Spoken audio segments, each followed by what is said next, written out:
So what we have here is a perch, is what I call it. And the perch is one of the apparatuses that are part of the, Izzy foot corrector system.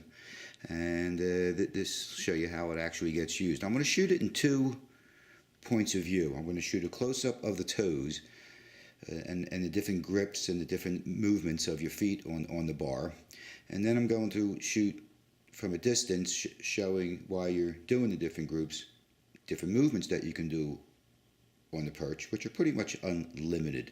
So let's get a close-up here. And we're going to demonstrate. So, what I used this to correct for was a situation where whenever I gripped something, my big toe would get stuck and going underneath like that. And the idea here is that you want to get your toes so that you get a good grip, and you're going to move your feet at different points as you squeeze. And I'm going to take my left here and I'm going to get it a little bit more in line. So you can bend down and get a good grip. And then once you get everything on, you squeeze. So give a nice tight squeeze with your toes, and then you rise up while you're squeezing,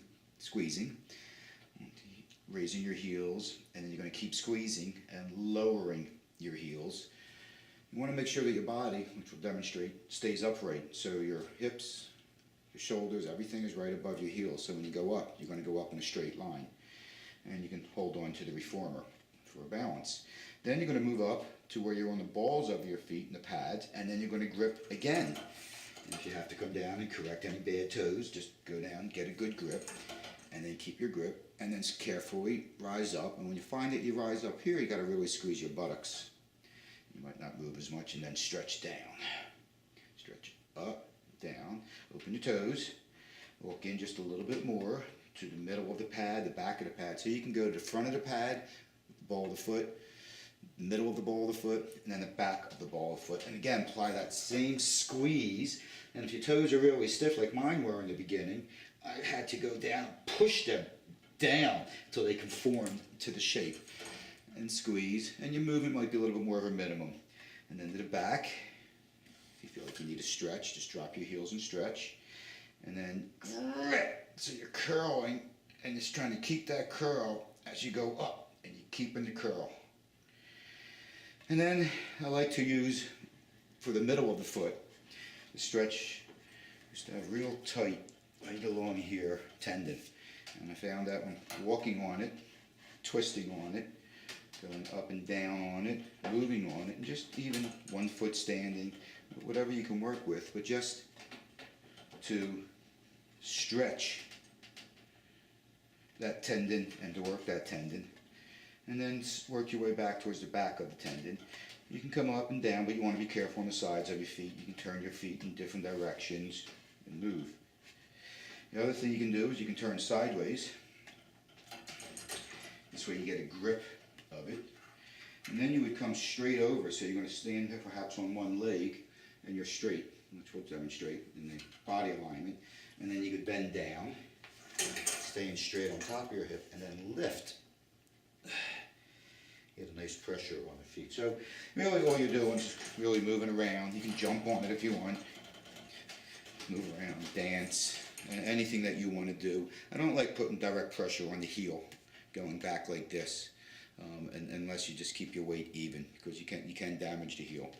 And grip, move your toes up and down. So depending on your what you need to fix your toes, this will do it. I could never squeeze without getting my toe to go like that on both toes, and I could never get in the position. But after a while, I was able to get in the position, and also to have a pinky little toe that got a little bit of strength into it.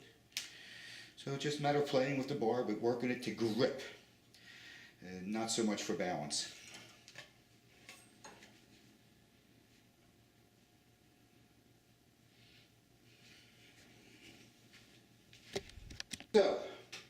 So, now that you've got your basic grips and different things that you can do with your feet, there's no strict regime, just do it every day and it'll work. So once you're here, this is what I mean by your straight alignment. So even if you dip down, you want to dip down over your hips and still keep that grip. So the idea is to be able to move and still keep the grip on the toes.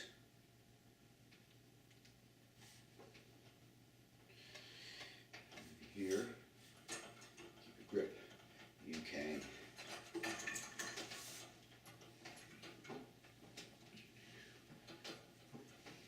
rolling in and out. You just want to be careful that you keep your weight over the perch. Stand up on one leg. Lower up and down on one leg. Go sideways. You can get an alignment. Stretch back. Standing up. And you're going to bend forward. And work with one leg. You want to keep this hip, everything straight up and down, not go out inside. And lift. Rise up on your toe. Lift higher. Again.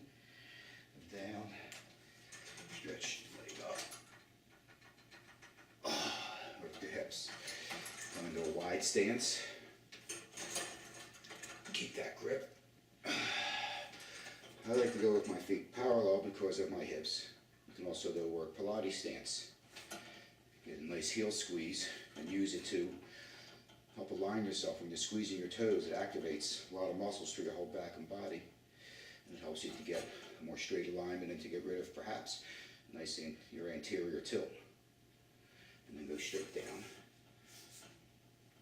And come up. So all kinds of movements you can do, whatever you come up with, but the idea is to incorporate it with the gripping of the toes. Once your feet get in gripping strength and also in pressure resistance strength, you might call it, you can graduate to a thinner pole. So where the other one is a 2-inch diameter, here we have a 1-inch diameter. And that you're going to use the same way, except that you got a little bit of a tighter grip that you have to grip, and you're going to really get it in there. Give a nice squeeze. This puts a lot more pressure on whatever part of the foot is on it.